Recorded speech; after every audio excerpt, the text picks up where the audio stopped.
மையத்திற்கு வாக்கு வங்கி அதிகம் உள்ள 12 தொகுதிகளின் பட்டியலை திமுகவிடம் கமல் வழங்க உள்ளதாக தகவல் வெளியாகியுள்ளது. கூடுதல் விவரங்களோடு இணைகிறார் நமது செய்தியாளர் வெங்கட். இது குறித்த விவரங்களை பதிவு பண்ணலாம். வணக்கம். சென்னை ஆழ்வார்பேட்டையில் உள்ள மக்கள் நீதி மையம் தலைமை அலுவலகத்தில் அக்கட்சியின் நிர்வாக குழு மற்றும் செயற்குழு கூட்டமானது மக்கள் நீதி மையம் கட்சியின் தலைவர் கமல்ஹாசன் தலைமையில் தற்பொழுது தொடங்கி நடைபெற்று வருகிறது. 234 தொகுதிகளையும் மக்கள் நீதி மையத்திற்கு பொது சின்னமாக டார்ச் லைட் சின்னத்தை தேர்தல் ஆணையம் ஒதுக்கியிருக்க நிலையில் இந்த ஆலோசனை கூட்டம் என்பது தற்பொழுது தொடங்கி நடைபெற்று வருகிறது. வருகின்ற சட்டமன்ற தேர்தலில் திமுக கூட்டணியில் மக்கள் நீதி மையம் போட்டியிடக்கூடிய 12 தொகுதிகளின் உத்தேச பட்டியலை கொடுப்பதற்கான ஆலோசனை கூட்டமும் இந்த கூட்டத்தில் நடைபெற இருக்கிறது.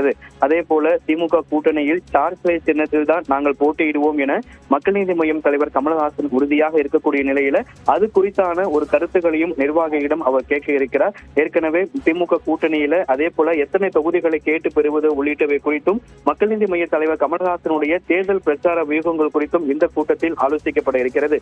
மக்கள் நீதி மையத்திற்கு வாக்கு வங்கி அதிகம் இருக்கக்கூடிய 12 தொகுதிகளின் பட்டியலை திமுகவிடம் வழங்குவது குறித்தும் இந்த கூட்டத்தில் ஆலோசிக்கப்பட இருக்கிறது.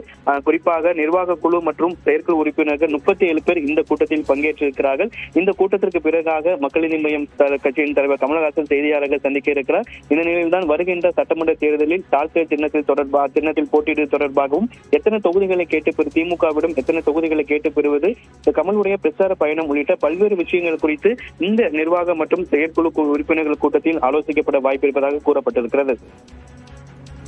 விவரங்களை பதிவு செய்தமைக்கு நன்றி வெங்கட்.